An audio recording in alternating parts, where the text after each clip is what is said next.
So very good morning to everyone.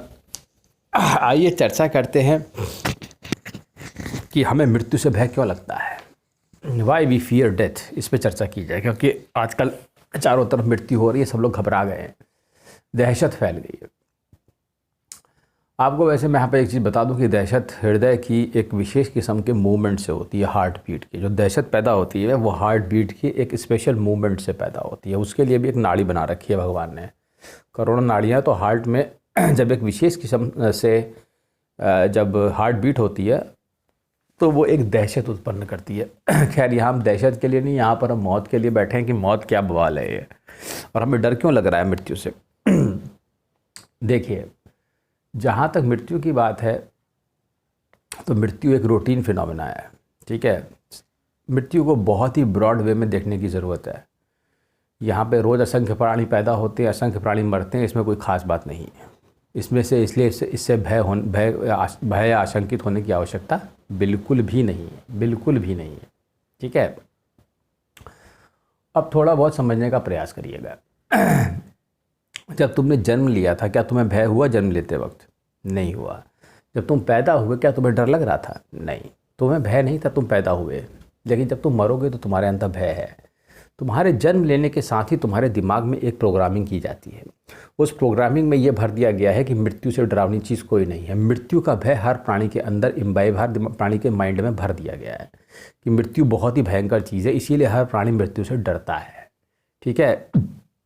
अब चूँकि ये प्रोग्रामिंग ऐसे कर दी गई है कि माइंड हर समय यही सोचता है कि ऐसा ना हो जाए, वैसा ना हो जाए, उल्टा ना हो जाए, मैं मर ना जाऊँ, इसलिए ये भय इसलिए रखा गया है। और इसका कारण भी है कि ये भय क्यों रखा गया है। ये भय इसलिए रखा गया ताकि पृथ्वी संतुलित हो। मृत्यु का निर्माण इसीलिए किया गया है कि ये पृथ्वी संतुलित चले। अगर मृत्यु ना होती तो मनुष्य अराजक हो जाते। मनुष्यों ने वैसे ही सारी प्रजातियों की ऐसी तैसी कर दी है। तो कुल मिला जुला करके जब सारी प्रजातियों के साथ हमारा तालमेल नहीं बैठ रहा है, आज की डेट पर जब इतना भय बैठा हुआ है मृत्यु का, तो अगर मनुष्य के आज मृत्यु ना होती है, इसका भय ना पैदा किया गया होता तो मनुष्य एकदम अराजक ही हो गया होता। तो फिर मनुष्य को मारना हर समय मारता ही रहता मेरे ख्याल से, और सबसे अधिक सर्वश्रेष्ठ और ताकतवर सिद्ध होने की कोशिश करता रहता, लेकिन ऐसा नहीं किया गया, ठीक है। अब सवाल ये, इसका अगला जो पॉइंट आता है वो सवाल ये है कि मृत्यु किसकी हो रही है।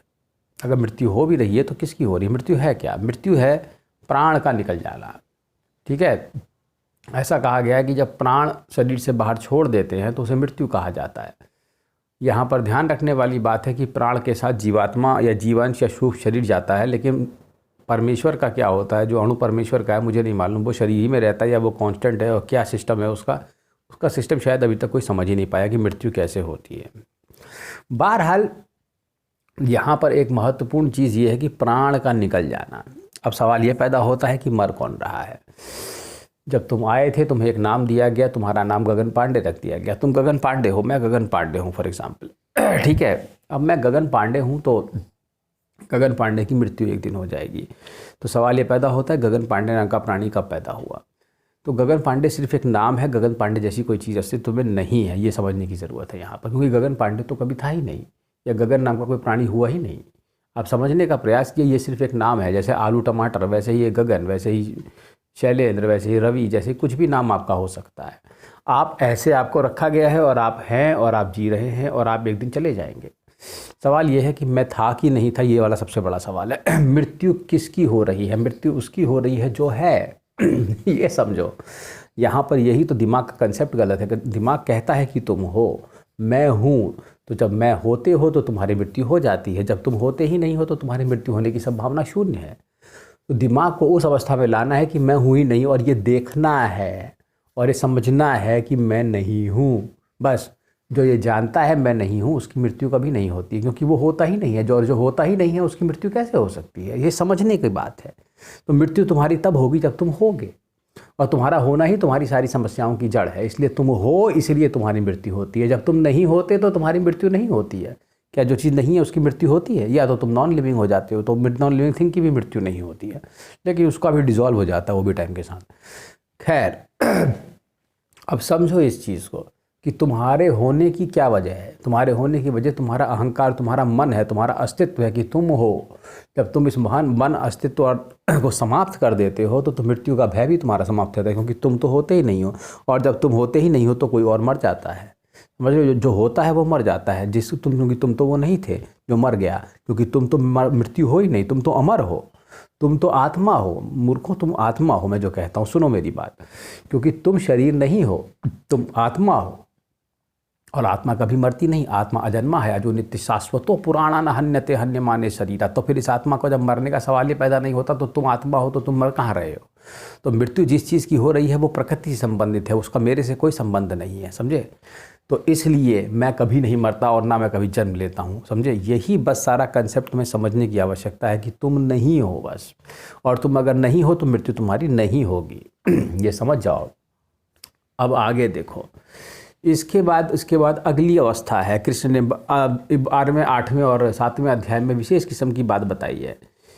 अब अगर मान लो ऐसा हो जैसे शांतनु थे, शांतनु को स्त्री से प्रेम हो गया, उन्होंने पुत्र लिए, उसके चक्कर में शादी नहीं की, उन्होंने भीष्म पितामह को इच्छा मृत्यु का वरदान दे दिया। अब अगर तुम मृत्यु से डर ही रहे हो तो इच्छा मृत्यु का वरदान भी तुम प्राप्त कर सकते हो। ऐसे करके उन्होंने इच्छा मृत्यु का वरदान दे दिया कि जा बेटा, जब इच्छा करे मर जाना। अब ऐसे ही अगर किसी को वरदान तुम्हें दे दिया जाए तो तुम जब चाहो तब मर सकते हो। तो तुम्हारे पास समस्या क्या है। कृष्ण ने अध्याय 8वें 7वें 9वें अध्याय में लिखा भी है, योगी जब चाहे अपने प्राण छोड़ सकते हैं, जब चाहे अपने प्राण त्याग सकते हैं, उनकी इच्छा पर निर्भर करता है। समझ रहे हो। योगी विशेष यौगिक शक्तियों द्वारा अपने प्राण को पहले तो वो ऊपर लाते हैं सर पे, फिर सर से वो ऊर्ध्व लोकों की तरफ जब इच्छा होती है तब छोड़ सकते हैं, या तो यहाँ से या तो अजना से, जहाँ से भी निकाल सकते हो, जहाँ से इच्छा हो, आँख से। वो योगियों की इच्छा के ऊपर है कि वो अपने प्राण को कहाँ से त्यागना चाहते हैं, क्योंकि योगी जानते हैं कि मृत्यु जैसी कोई चीज़ होती ही नहीं है और जब चाहो अपने प्राण को निकाला जा सकता है। इसके अलावा अगर तुम एक और उदाहरण ले सकते हो मृत्यु के संबंध में, तो वो सावित्री का है। अगर तुम्हें इतना ही डर लग रहा है और तुम्हारे अंदर आत्मबल अगर है तो तुम अपने प्राण को रोक सकते हो। सावित्री ने सत्यवान के प्राण को रोक लिया, उसकी मृत्यु को रोक लिया। तो हमारे पास ऐसे उदाहरण हैं और तरीके हैं कि मृत्यु क्या है, मृत्यु के भय से कैसे बचा जाए, इसका पूरा इंतजाम किया गया है। और मैं तुमसे सच कहता हूँ, तुम नहीं हो, तुम एक आत्मा हो और तुम्हारी मृत्यु नहीं हो सकती।